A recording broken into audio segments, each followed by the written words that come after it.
Sinta J. Mustafa, NPM saya 77, saya dari Pendidikan Ekonomi 3B. Perkenalkan, saya Nisa Al-Kafifa dari Prodi Ekonomi 3B, NPM 76. Perkenalkan, nama saya Taufik Hidayat, NPM 52, Prodi Pendidikan Ekonomi 3B. Kami dari kelompok 12 akan mempresentasikan kebijakan yang digunakan dalam mengatasi gangguan moneter.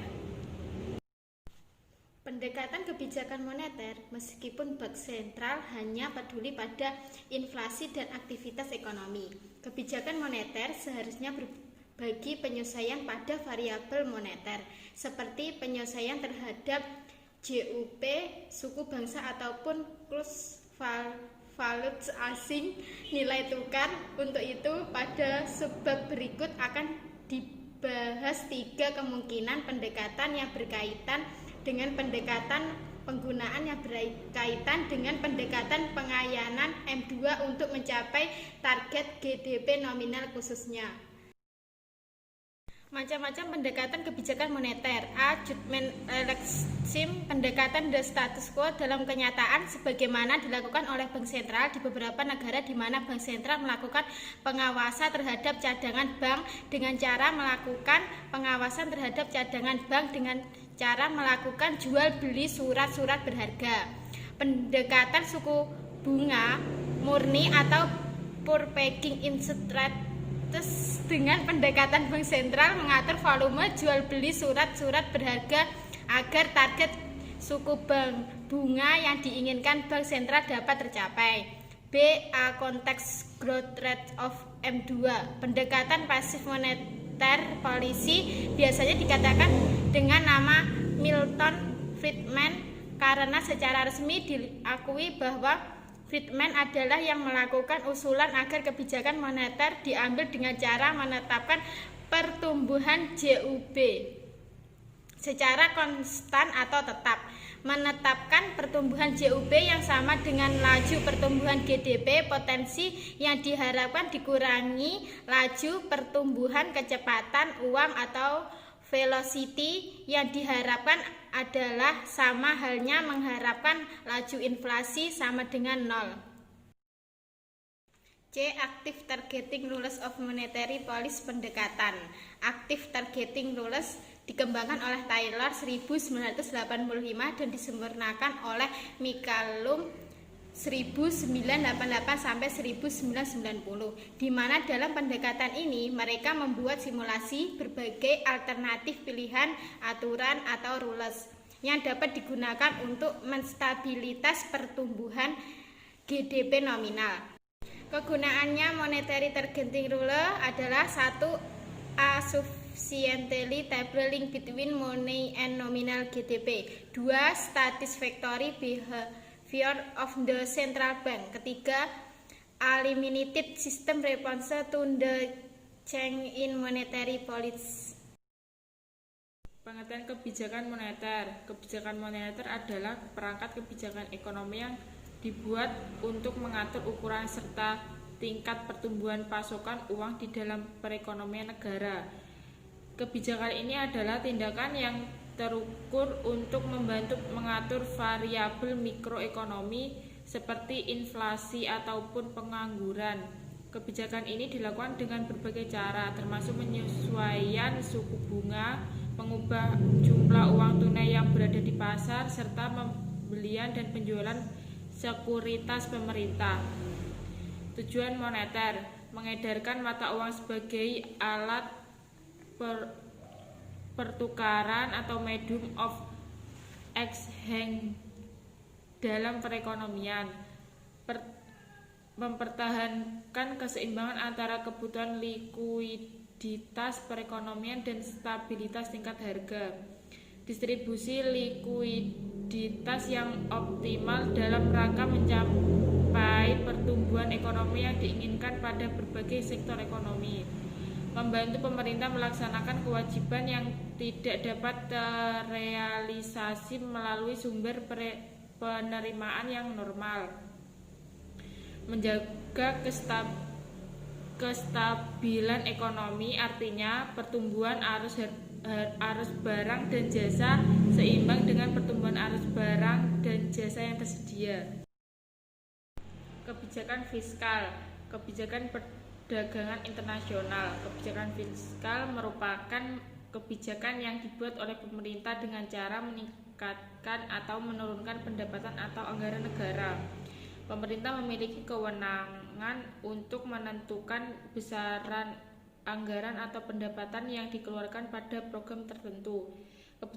Kebijakan ini dibuat dengan maksud untuk mempengaruhi jalannya perekonomian dan menjaga keseimbangan ekonomi dalam negara. Pembuatan kebijakan ini tidak lain didasarkan pada teori John Maynard Keynes mengenai fungsi kebijakan fiskal. Tujuan kebijakan fiskal: 1. Pertumbuhan ekonomi. Pertumbuhan ekonomi tinggi pada suatu negara menjadi tujuan dari diberlakunya kebijakan fiskal atau fiskopoli.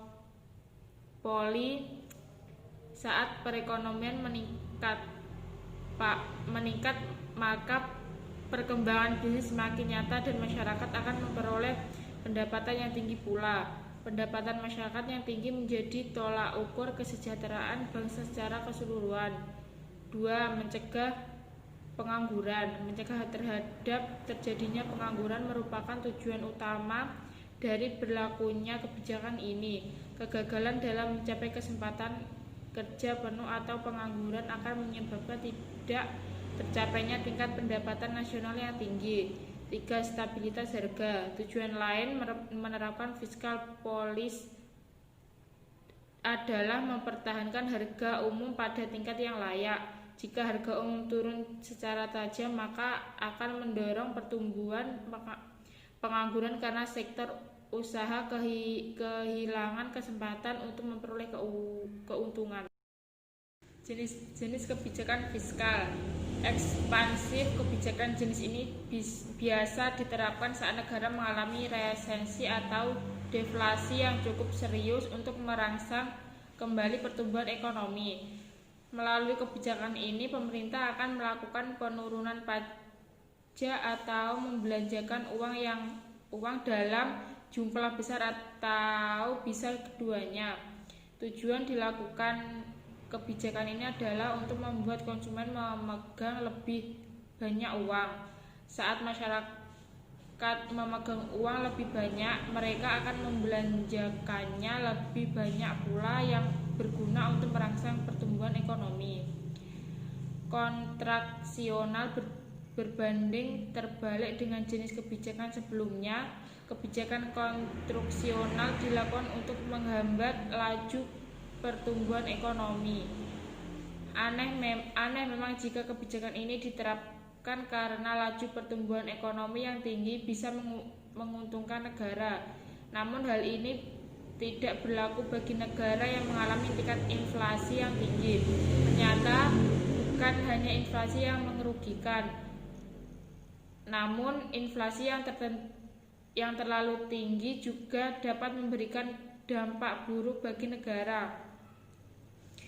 Kebijakan kontraksioner dilakukan dengan memotong pengeluaran negara dan meningkatkan pajak. Perdagangan internasional. Perdagangan internasional adalah perdagangan yang dilakukan oleh penduduk suatu negara dengan penduduk negara lain atas dasar kesepakatan bersama. Penduduk yang dimaksud dapat berupa antar perorangan, individu dengan individu, antar individu dengan pemerintah suatu negara atau pemerintah suatu negara dengan pemerintah negara lain. Tujuan kebijakan perdagangan internasional: autarki. Autarki adalah sebuah jalan untuk menghindari dari pengaruh negara lain dalam beberapa hal, bukan hanya ekonomi, akan tetapi juga dapat pada bidang politik maupun militer. Yang kedua, kesejahteraan. Kesejahteraan merupakan salah satu kebijakan yang diambil dengan menciptakan kesejahteraan dan mengadakan perdagangan internasional. Ini akan memperoleh keuntungan maksimal dari terjadinya spesialisasi suatu produksi dan meningkatkan tingkat konsumsi masyarakat di suatu negara tersebut. Yang ketiga, proteksi, perlindungan, di mana penerapan kebijakan ekonomi internasional mempunyai tujuan untuk melindungi seluruh industri yang sedang mengalami perkembangan atau sedang tumbuh dan melindungi perusahaan baru serta memberikan perlindungan terhadap produk dalam negeri dari pesaing barang impor. Kebijakan perdagangan internasional. 1. Tarif adalah sejenis pajak yang dikenakan atas barang yang diimpor. Tarif spesifik atau spesifik tarif dikarenakan sebagai beban tetap atas unit barang yang diimpor. Yang kedua, subsidi ekspor, pembayaran sejumlah tertentu kepada perusahaan atau perseorangan yang menjual barang ke luar negeri seperti tarif. Subsidi ekspor dapat berbentuk spesifik atau nilai tertentu per unit atau barang, atau ad valorem, persentase dari nilai yang diekspor.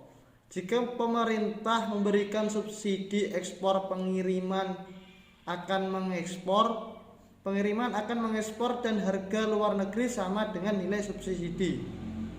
Yang ketiga, pembatasan impor. Pembatasan impor atau impor kuota merupakan pembatasan langsung atas jumlah barang yang boleh diimpor.